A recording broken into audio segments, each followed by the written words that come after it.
Assalamualaikum warahmatullahi wabarakatuh.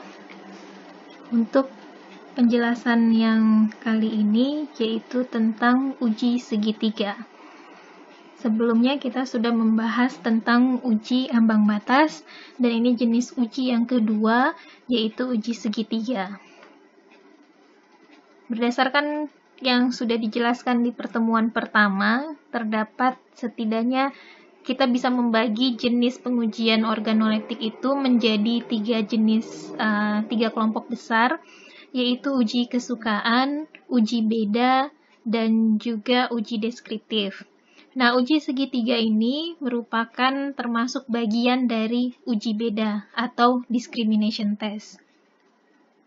Pada uji segitiga, terdapat 2 sampel yang sama dan 1 sampel yang berbeda. Jadi, yang kita sajikan kepada panelis ada 3 sampel, di mana 2 diantaranya sama dan 1-nya berbeda. Nah, panelis diminta untuk memilih 1 sampel yang berbeda. Seperti misalnya di sini 321, 937, 678. Nah, diberikan kepada panelis, dan panelis disuruh mencicipi dari kiri ke kanan, lalu panelis disuruh untuk memutuskan dari ketiga sampel ini mana yang berbeda. Nah, untuk di uji segitiga, antara sampel yang satu dengan sampel yang lainnya, perbedaannya jangan terlalu nyata. Kalau dia sudah berbeda nyata, dengan dilihat saja dia sudah berbeda, tidak perlu uji segitiga. Misalnya seperti di sini, bulat dengan petak. Nah, ini kalau sampel ini kita kasih ke panelis, terus ditanya mana yang berbeda, sudah jelas. Tidak perlu melakukan uji segitiga untuk sampel yang sudah jelas perbedaannya. Lalu, sampel diberi kode dengan 3 angka acak. Dan setiap panelis itu mendapatkan kode yang berbeda. Jadi, tidak hanya angka acak yang misalnya 321, 937, 678. Terus, untuk semua panelis sama semuanya. Tidak, itu salah.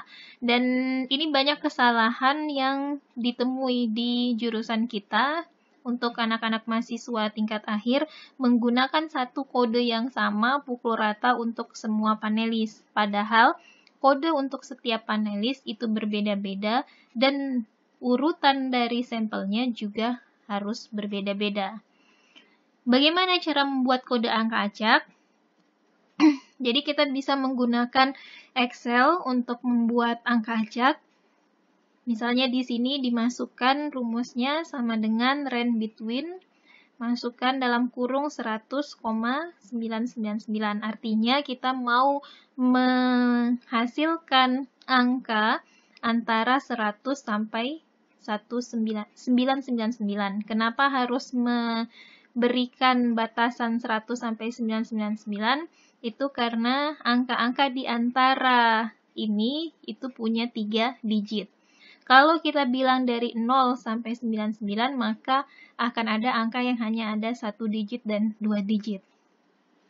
Nah, setelah kita menuliskan rumus ini, nanti akan keluar, terus di-enter. Setelah di-enter, terus di-drag ditarik dari sini ke bawah, sehingga nanti didapatkanlah angka acak. Saya harap kalian di rumah bisa mencoba untuk membuat angka acak ini.